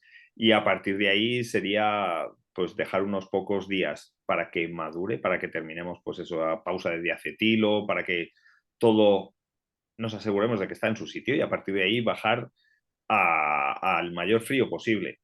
Hay que pensar que, sobre todo con las cervezas, la diferencia de estar a 0 grados o a estar a 1 bajo 0 nos acelera muchísimo el proceso de maduración, el proceso de que todo flocule, de que se nos quede limpia y demás. A partir de ahí ya a la hora de filtrar, pues va a depender por una parte del presupuesto y también hay que pensar que a nivel casero, pues el volumen que vamos a envasar o con el que vamos a estar trabajando no va a ser muy alto, pero eso no quiere decir que tengamos centrífugas pequeñitas que sean económicas. La mínima centrífuga que te puedas meter ahí, estamos hablando de 4 ceros. Entonces, pues ahí yo pasaría por algún tipo de filtro de vela o algún filtro secuencial que vayamos bajando el tamaño de poro y demás. No sé ahí si José o Salva tienen también experiencia. Yo tiraría más Nosotros, por carragenatos, ¿no? Carragenato y gelatina, que a nivel casero funciona mucho mejor. Añades Absolutamente. carragenato en cocción, que son baratos y son fáciles de encontrar, y gelatina en fermentación. Y nosotros hacemos una lager aquí y no filtramos, y la lager cristalina no, es lo siguiente, es totalmente transparente, o sea, es cristal puro. Y no filtramos absolutamente nada. Lo único que añadimos son carragenato en cocción Y luego es verdad que como es sin gluten, pues le añadimos el Clarex y el mismo Clarex ya al quitarte el gluten te quita también mucha proteína y al final la turbidez de una cerveza es por culpa de las proteínas, sobre todo. Entonces eliminas con los carragenatos y un poco de Clarex o gelatina en fermentación puede eliminar mucha turbidez. Desde mi experiencia, ¿eh? Tampoco, ya te digo, nosotros nos Sí, sí, sí, filtramos y sí. nuestra Pilsner es totalmente cristalina. Y es cristal puro, es el proceso opuesto de una IPA o de otras cervezas que hacemos nosotros aquí, en ese sentido. Bueno, a nivel físico también existen cantidad de filtros. Nosotros tenemos un equipo de pruebas de 40 litros y tenemos un filtro tangencial pequeñito, que es como un termo de estos de agua, y nos filtra los 40 litros. O sea que a nivel físico también hay multitud de filtros o de cartuchos, como ha dicho Guille, o ya te digo, tenemos un modelo de filtro tangencial que es súper sencillo y que funciona con presión de CO2 por un lado y demás, que el mercado del homebrew está espectacular. O sea que también hay mucho filtro que te puede ayudar en eso. Nosotros tenemos un tangencial para el equipo de 40 litros, para el equipo de pruebas cuando hacemos algo y funciona A veces hay más tecnología en un equipo homebrew que en una fábrica Bueno, artesana, sí, ¿eh? sí, claro, todo el dinero que te quiera Brutal. quitar ahí. Así que, Brutal. En un hobby, cuando te lo piensas, una fábrica, dices, joder, pero luego ves equipo en un garaje que dice, si yo tuviese ese filtro en la fábrica, ¿eh? El chico que ha hecho la pregunta, le conozco porque este es homebrewer también y Instagramer por aquí, y ya os aseguro yo que con la idea que le acabas de dar, Salva del filtro tangencial va a tener alguna charla con su mujer, de dónde se deja la pasta. a nosotros nos lo regalaron los de Penter, ¿eh? Pero es una cosa muy simple, pero que tiene. No creo que cueste mucho, ¿eh? Pero que Consíguele uno a está Saúl. chulo, está chulo.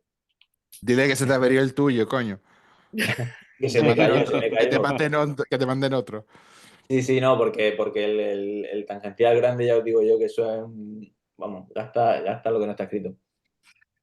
Mira, tenemos otra pregunta. Dice, ¿en qué momento del proceso es más efectivo añadir ácido ascórbico como antioxidante? ¿Desde el HLT, en el tanque previo al cold crash? Pues el ascórbico, que lo toco también un poquito en mi parte, nosotros, por ejemplo, no tenemos el agua desaireada, que sería lo ideal como Salva, pero lo utilizamos desde el principio del proceso para prevenir tanto las oxidaciones en caliente como luego en frío. Y la cuestión es que desde el agua que directamente va a entrar en el fermentador, nosotros añadimos 5 gramos por hectolitro, correcto. Tanto en el agua que va a entrar con el macerado, el agua del lavado, en todas esas partes. Sí que es verdad que luego ya una vez fermentado, el dry hopping lo añadimos con un cañón en el que previamente hemos purgado con CO2, entonces a partir de ahí, no sé, o sea, desde que metemos el dry vamos, desde que metemos la levadura, ya no se vuelve a abrir el fermentador, las levaduras consumen todo, el dry hopping nos lo hacemos con el cañón, todo está purgado, entonces a partir de ahí ya sí que no se añade ascórbico. Pero vamos, en cualquier parte del proceso que quieras evitar, va a venir bien que ese agua esté previamente tratada, nosotros con 5 gramos por hectolitro.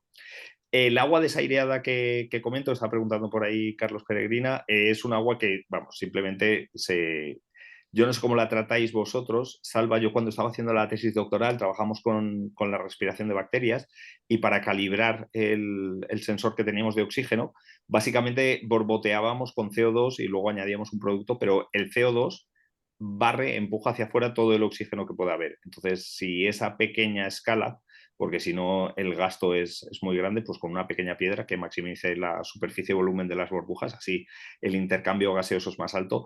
Todo ese CO2 en cuestión de segundos empuja al oxígeno fuera del agua y ya la tendrías. Bueno, Hirviendo también, ¿no?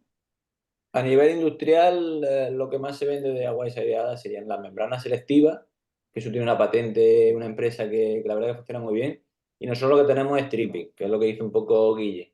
Lo del tripping te lo cuento súper en detalle porque la columna la monté yo. Es una columna que tiene como 5 metros, una columna que tiene un diámetro relativamente pequeño y una altura bastante grande. Y lo que tienen son unos platos que llevan como unos mezcladores estáticos. Son como unos platitos que tienen huecos y llevan como cuchillas de acero que van entrelazándose. Entonces la columna entra por arriba agua, va pasando por esas duchitas, ¿no? Y hay una corriente de CO2 continua. Recircula ese agua ahí y tiene un medidor de oxígeno en línea. Cuando tú le dices 10 partes por billón, se recircula, cuando llega a 10 partes por billón, el volumen del agua que hay pasa a un tanque y se acumula. Y así, tú vas creando el agua y se área de esa forma. Es un stripping de CO2.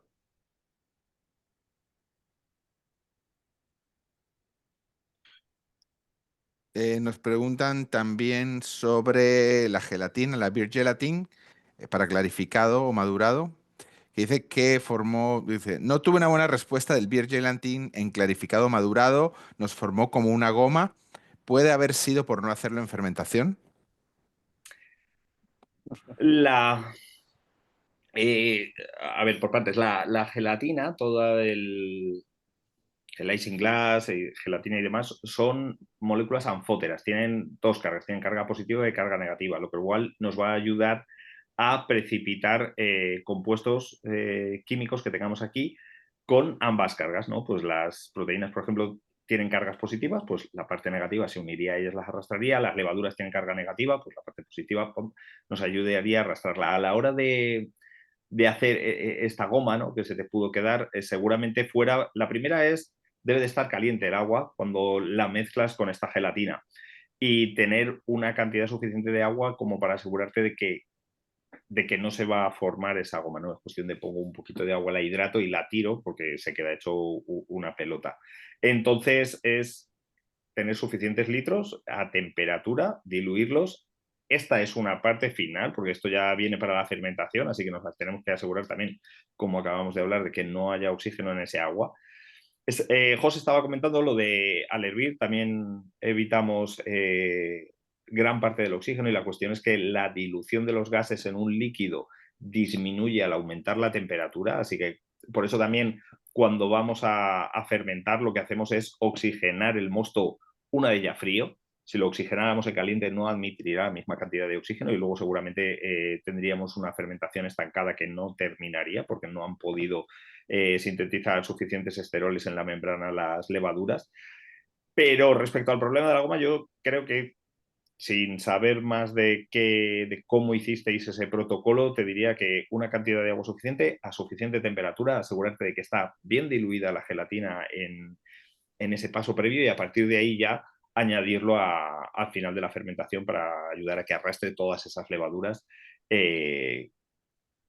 y nos ayude a precipitarlas para que quede así de limpia como le queda a José esa super lager cristalina.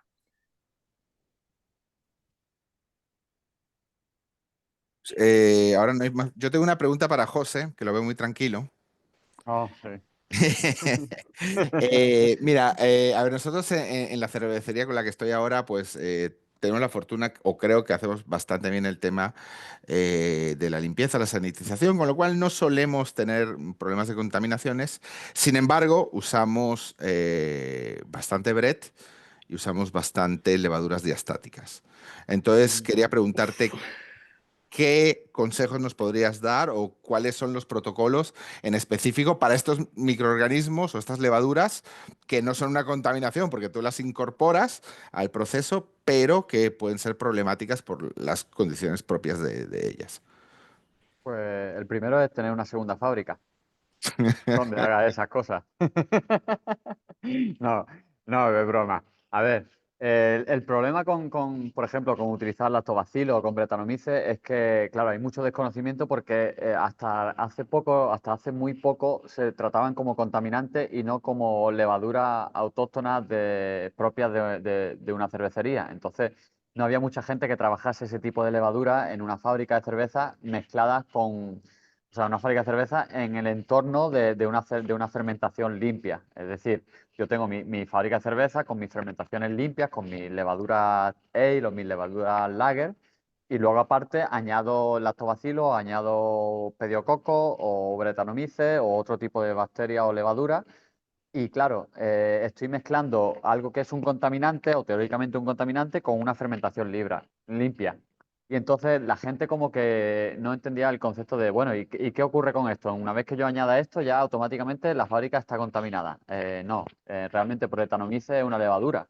Y hay ciertas levaduras diastáticas que al final, con unos buenos protocolos de separación y de limpieza, se pueden utilizar dentro de un espacio o de un entorno teóricamente limpio. A mí la palabra limpio tampoco es una palabra que me guste mucho, pero bueno, para entendernos, limpio es cuando tenemos una fermentación controlada con lo que es la levadura de cerveza solamente, con Saccharomyces cerevisiae, y el resto es sucio o contaminado cuando hacemos fermentaciones con lactobacilos, con pediococo, con Brettanomyces, o con otro tipo de levadura y bacterias.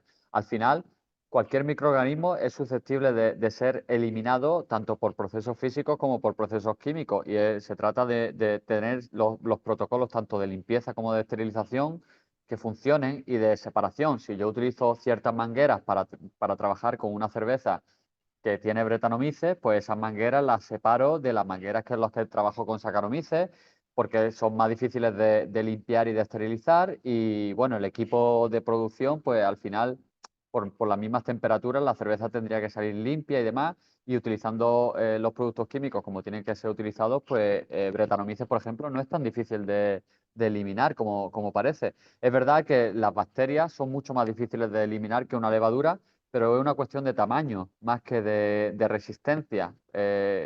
A no ser que tenga un problema de biofilm, que lo trato bastante en el libro. Si estás trabajando con bacterias, el problema de las bacterias es que son mucho más pequeñas que una levadura y pueden meterse en esos huecos o en esos sitios a los que los productos químicos o los tratamientos físicos pues no son tan efectivos.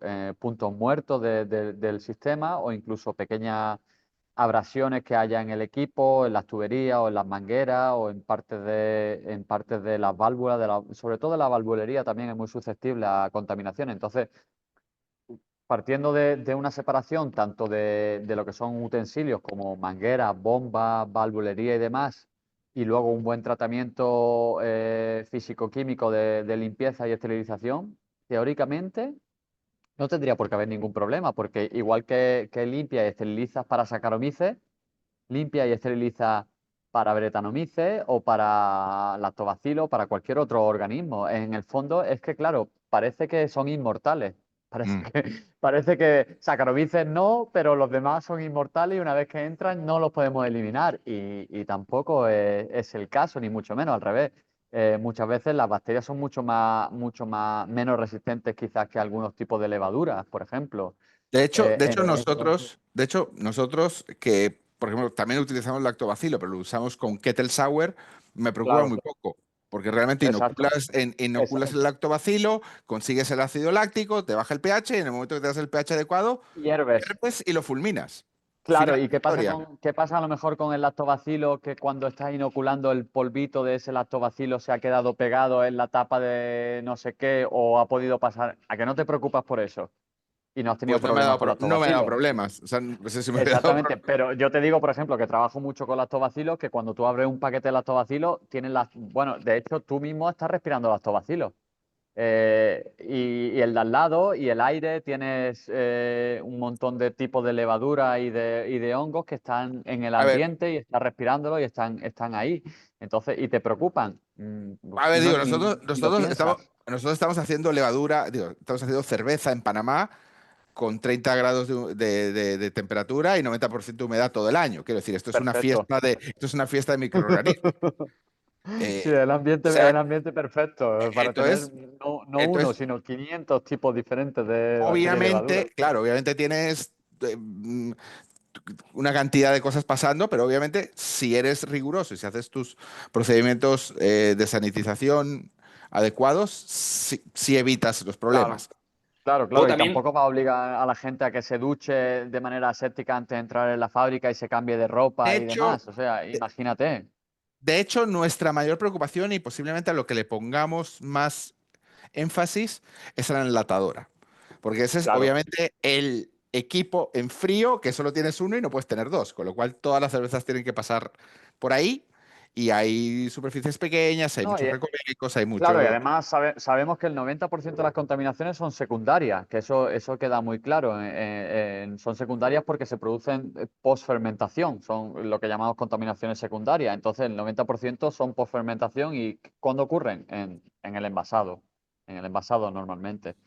Entonces, claro, pues la enlatadora o una llenadora de botellas o incluso la manguera para embarrilar o la toma de embarrilado o cualquier otro valvulería o que se utilice una vez que la cerveza sale del fermentador, ahí es donde se producen el 90% de contaminación. Y no hablo ya de la reutilización de levaduras, lógicamente, pero, pero cuando tú estás trabajando con equipos de envasado, ahí es donde vas a tener seguramente la mayor fuente de contaminación. Entonces, trabajar con ese tipo de microorganismos, como me preguntaba, no hay mayor problema. El problema es cómo los manejo y cómo me aseguro de que esos microorganismos no permanecen en los sistemas de envasado una vez que se ha envasado esa cerveza. Ahí es donde viene toda la problemática. Medición de ATP, por ejemplo, es una medición bastante.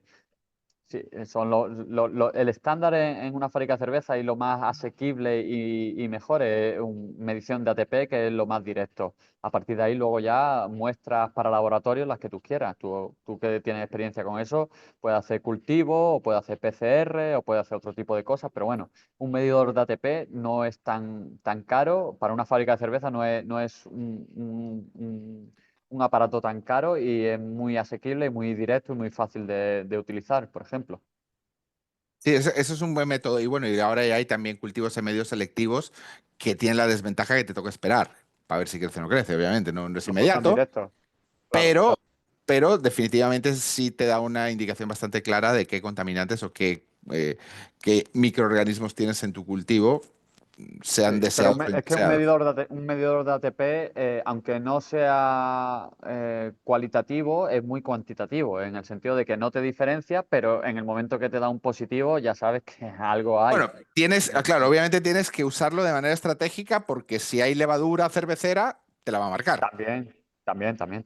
Pero bueno, igualmente es lo que te decía, igualmente que quiere eliminar Brettanomyces, también quiere eliminar Saccharomyces o Claro, diastáticos o claro. lactobacillus. Tú lo que quieres cuando terminas de fermentar con levadura lager, eliminar, eliminar totalmente, esterilizar para cuando metas una IPA no tengas ningún resto de levadura lager que te pueda contaminar esa IPA. Que va con levadura ale, por ponerte un ejemplo. O sea que en el fondo, igual que quiere eliminar Brettanomyces, quiere eliminar Saccharomyces. En el fondo es eliminar y esterilizar para cuando metas una cerveza tengas total control de la fermentación y sepas exactamente que estás fermentando con la cepa que estás inoculando. Da igual que sea la cepa X o la cepa Y o en el fondo para eso lleva unos protocolos de limpieza y desinfección.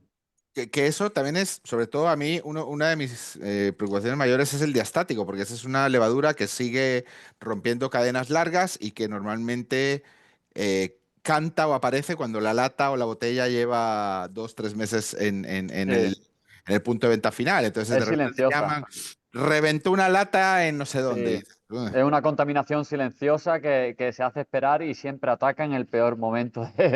Por desgracia, es algo que no te das cuenta hasta que ya es demasiado tarde y tienes que hacer un recall de todos los productos y demás. O sea que es un problema, es un problema. Mi padre me decía algo que se aplica también a esto, me lo decía enseñándome a ir en moto. Me decía, con respeto pero sin miedo. Y creo que es lo que está diciendo José, ¿no? Que tampoco hay que tenerle miedo a todos estos bichos, hay que tener un protocolo preparado para ellos y el saber cómo trabajarlos para luego eliminarlos. Una cervecera en Italia que se llama Nevoc, con los que nosotros hacemos muchas colaboraciones y demás, son súper famosos por sus sour. Y ellos no hacen sour kettle, ellos meten el lacto directamente en el fermentador, que yo la primera vez que me lo dijeron dije, pero ¿cómo hacéis eso? Digo, entonces estos son solo para sours, y dice, no, si yo aquí después hago una lager y después hago una IPA.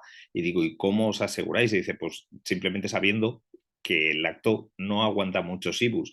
Entonces, a pocos IBUs que tenga la cerveza, luego no va a crecer, así que no hemos tenido problemas.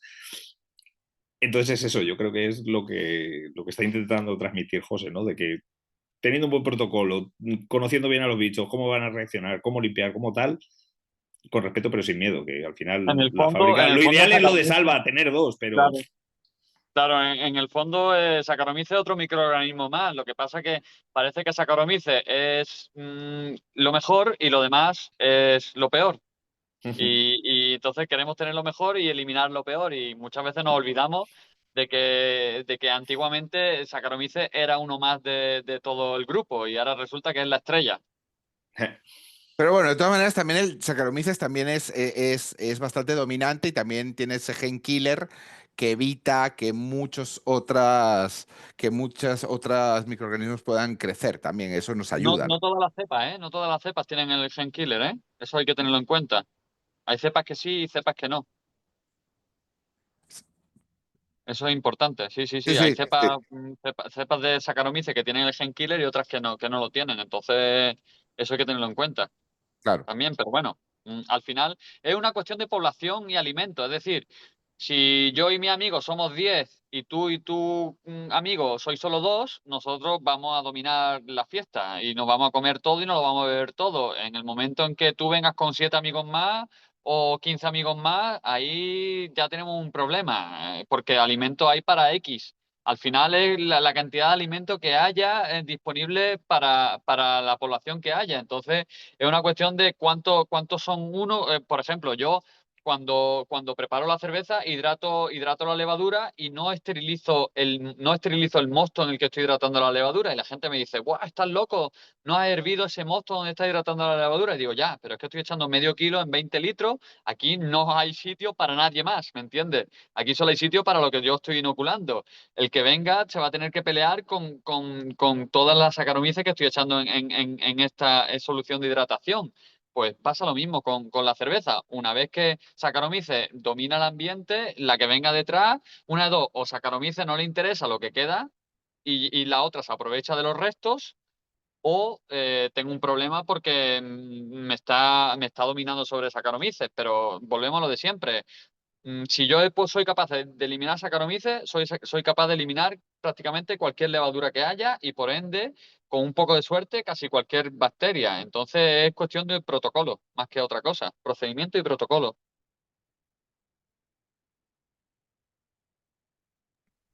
Gracias por la respuesta. Más preguntas, chicos. ¿Hay alguien más que quiera preguntar algo? No tengo nada ahora mismo en el chat. No sé si hay alguno que le haya surgido alguna duda según hemos ido hablando. ¿Alguna pregunta en concreto que quieran hacer? Este es el momento.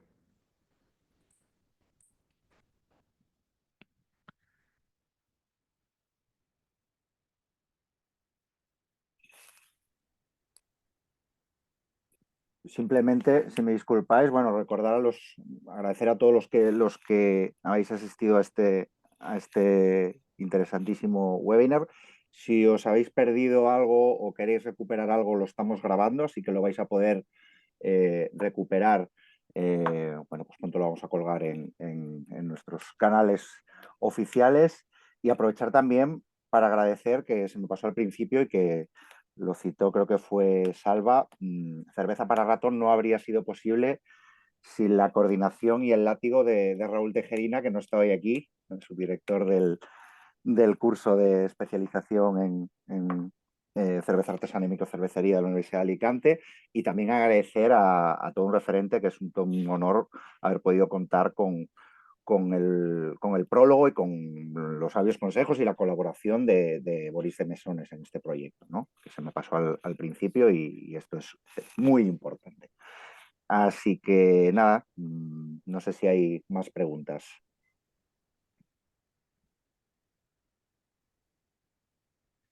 Preguntan sobre consejos para evitar el hop creep en cervezas lupuladas.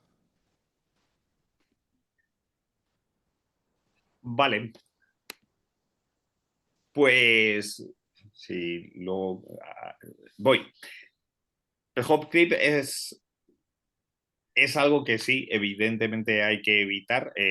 Viene de añadir lúpulo en dry hopping y la cuestión es que una de las enzimas que nos va a causar esto es la betaglucosidasa, lo que va a hacer, viene de forma natural en las levaduras y la cuestión es que en los lúpulos hay glicósidos, que son moléculas de azúcares unidas a anillos aromáticos, y la beta-glucosidasa de las levaduras lo va a romper. Si cuando añadimos el dry hopping la levadura ya ha terminado de hacer su acción, cuando esto parte, la cuestión es que esos azúcares van a quedar residuales y alcanzar el punto final de fermentación con esos azúcares que se están ahora liberando va a ser un problema.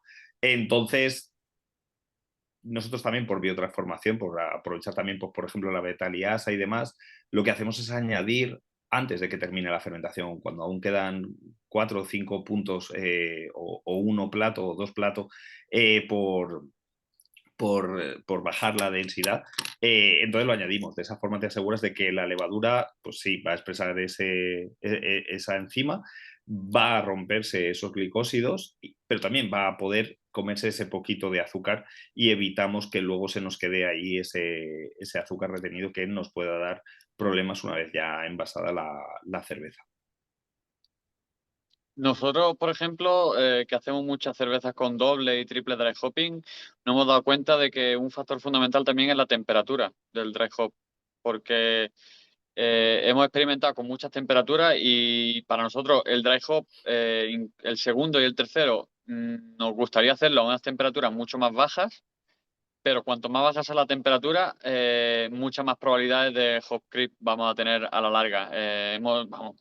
Lo tenemos más que probado, que incluso haciendo, a mí me gusta hacer mucho dry hopping, sobre todo el segundo y el tercero por debajo de los 10 grados, y eso es un problema bastante grande en nuestra cerveza, porque a la larga, a los 2 o 3 meses, el hop creep es no evidente, sino más que evidente, sobre todo a nivel de carbonatación de la cerveza. Tú puedes tener un nivel de carbonatación X que a los 2 meses o 3 meses ese nivel de carbonatación duplica o triplica a veces por culpa del segundo o del tercer dry hopping y de haberlo hecho a muy baja temperatura, porque no has dejado que esas enzimas se expresen cuando tenían que expresarse en el fermentador, que puede controlar la carbonatación, y una vez que tiene la cerveza envasada, esas enzimas al final, como el producto no se guarda en frío, la mayoría de las veces es la problemática que tenemos, que el distribuidor pues no lo guarda en frío, sube de temperatura, se reactivan las enzimas y carbonatación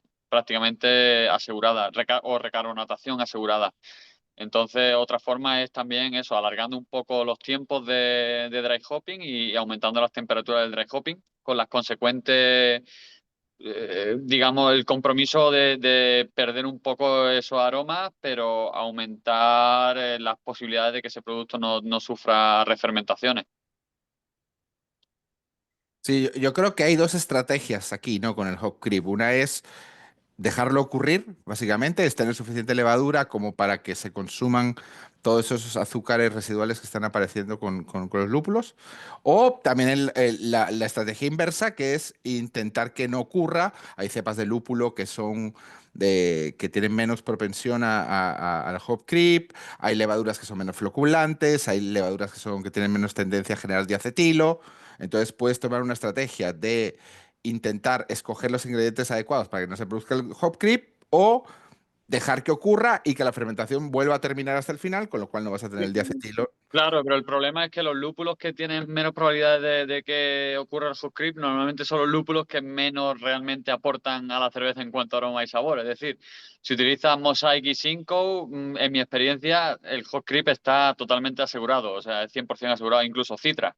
Y claro, si utilizas lúpulos con menos cantidad de aceite aromático o menos potentes, como el Cascade, el Centennial o lúpulos nobles, el hop creep no te va a ocurrir, pero no te aporta lo mismo que un Mosaic, un Simcoe, un Citra o un Sabro o cualquier otro lúpulo mucho más potente. Entonces, de ahí viene un poco el compromiso, ¿no? Claro. Quizás la estrategia es mantener la cerveza incluso hasta 2 o 3 semanas más en el fermentador, hasta que lo que tú dices ocurra el hot creep y a partir de ahí, pues ya listo, ya no puede, de ahí no va a más. De hecho, hay un estudio súper interesante que hizo Stan Hieronymus, que es un nerdo absoluto, que no solo analiza la posibilidad de hop creep por variedad de lúpulo, sino que incluso tiene apuntes sobre año de cosecha de la misma variedad. Igual, sí.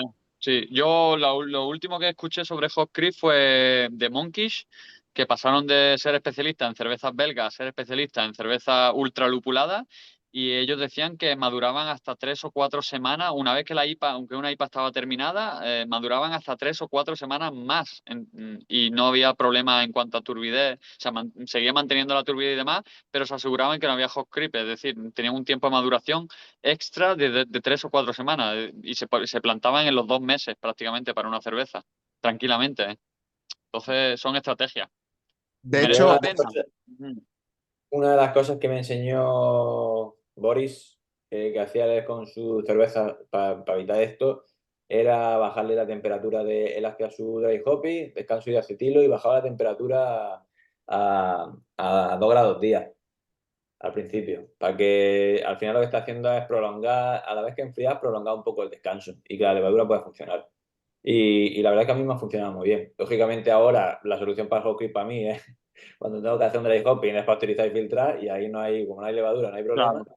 Pero cuando lo he tenido, el tema de bajar la temperatura paulatinamente, por lo menos darle un par de días eso, bajando a 2 grados al día, que funciona muy bien también. Da un poquito más de tiempo al descanso, a que se elimine el diacetilo y que si hay alguna posibilidad de que la levadura pudiera trabajar, pues ahí en esos 2 Claro, días. Sí, tiene que lo consumir que pasa esos es que azúcares que se No la estás liberan. congelando, pero sí, estás tirando no, yo bien. normalmente lo que pasa, el problema es que el primer dry hop a lo mejor lo hago entre 14 y 15 grados o 16 grados, el segundo ya baja a 10, 12, pero el tercero es que está ya a 5 o 6 grados de temperatura, entonces ahí el tercero es donde, el tercero es el problemático, ¿no? El primero no, y el segundo quizás tampoco, pero el tercero es seguro que ya me la estoy jugando bastante, y aparte porque el tercero no es el tercer dry hopping, que además añado casi lo mismo o el doble de lo que he añadido en el primero y el segundo, igual prácticamente. Pues entonces, muchas veces estamos hablando de 20 gramos por litro o 25 gramos por litro de lúpulo ya acumulado en 3 dry hopping separados.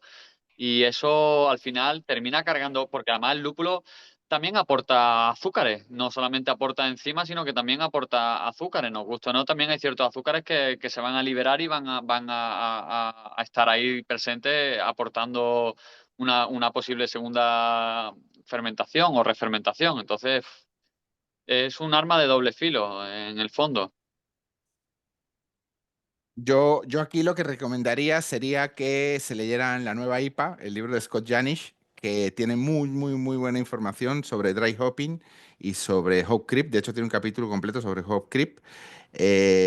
Y el libro de Scott lo que tiene es que él se dedica a leer papers y de esos papers que se lee hace la prueba en su cervecería. O sea que realmente cuando él pone algo en el libro es algo que no solo lo ha leído en varias fuentes, sino que lo ha probado en persona, con lo cual está bastante bien basado. Es un libro muy, muy interesante, sobre todo para elaborar cervezas de alta lupulación. Nos preguntan, por supuesto, editado en libros de guarda. Te iba a decir, te falta decir el libro disponible el libro de Guara, por favor. Preguntan también que cuando se hacen los dry hop a esas temperaturas, que claro, obviamente sería aún más importante evitar la presencia de oxígeno.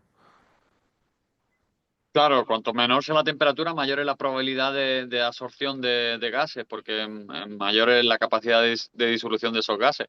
Lógicamente, siempre lo que se recomienda es lo que se llama una presión positiva de CO2. Es decir, yo cuando hago los dry hopping, lo que tengo es una válvula de CO2 que está añadiendo CO2 conforme abro la tapa del fermentador y a una presión de 0,1 bar, que no es tanto.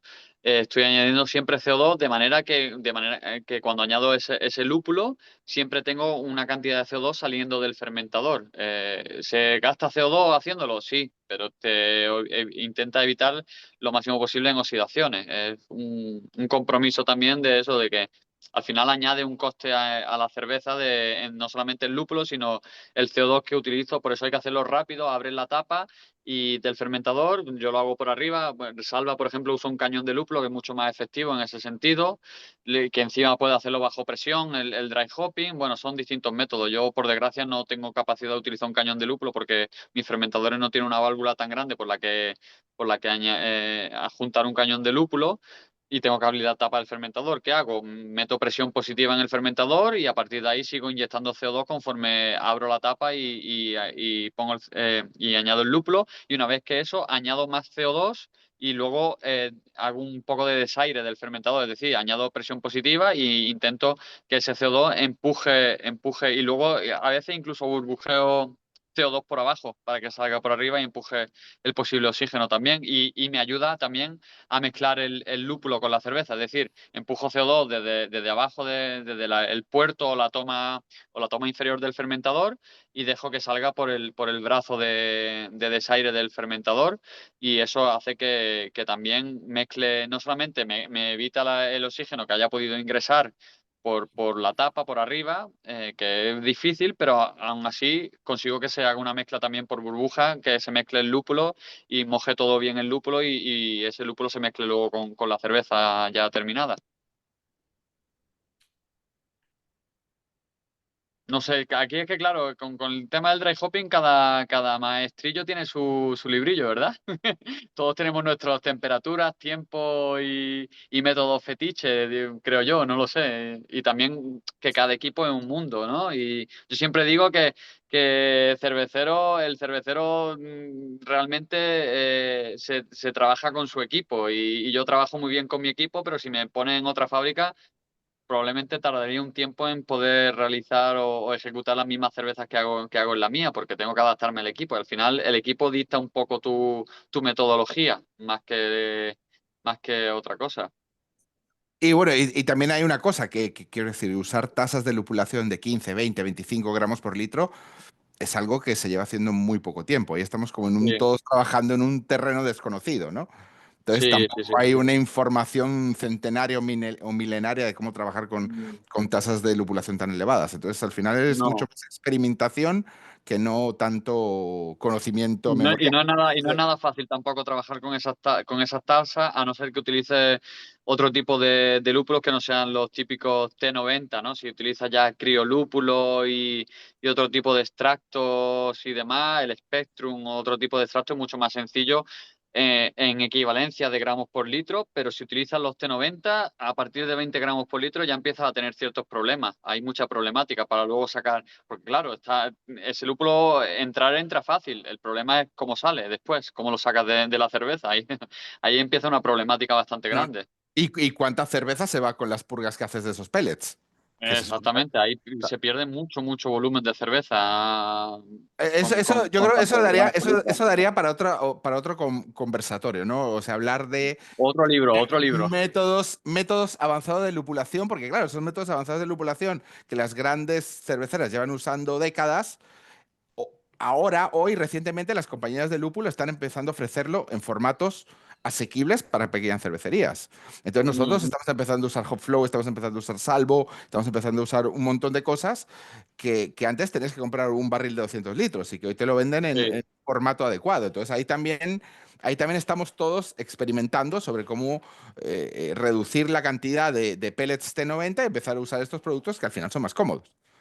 Y sobre todo el varietal, ¿no? Que antes era una amalgama y ahora ya lo tiene incluso por variedades. Es decir, que Correcto, sí. tiene el flow Salvo de de Comet, sí. Mosaic, el flow Ujú, de Citra, el ujú. flow de Cinco, de Sabro Correcto.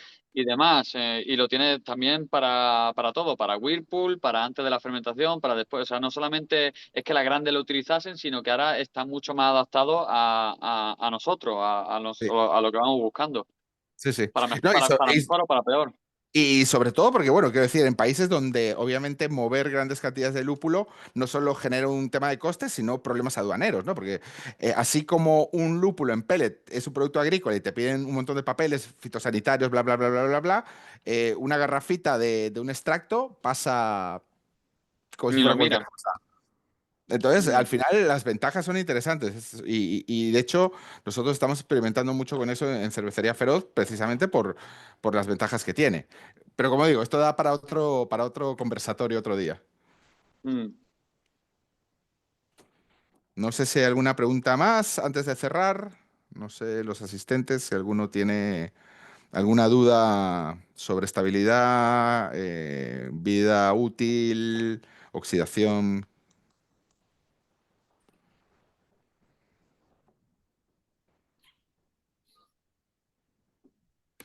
Chat. Bueno, parece que no. Entonces yo creo que si ya no hay más preguntas, la sesión ha durado 2 horas y creo que bueno, con esto podemos dar por cerrado el conversatorio de hoy. Eh, Como siempre, una vez más, darles las gracias eh, por seguir Libros de Guarda y por comprar este libro, Cerveza para Rato. Como digo, un libro que ha sido muy importante para nuestra editorial, porque es un libro original escrito en español, en castellano, y esto abre un camino que queremos seguir y queremos que sea muy importante para la editorial. Agradezco la asistencia y bueno, espero que eh, sigamos en contacto y bueno, pues podamos seguir ofreciendo productos y libros. Vienen cosas interesantes, se vienen cositas para el 2025. O sea que bueno, ahí mantendremos informados de los próximos lanzamientos que vamos a tener. Muchas gracias a todos y bueno, ya me encargaré ya veremos cómo podemos publicar la grabación para que todo el mundo pueda acceder. Muchas gracias y Muchas saludos. gracias a todos. Muchas gracias, Gracias. saludos. Encantado. Nos Saludos. vemos. Placer.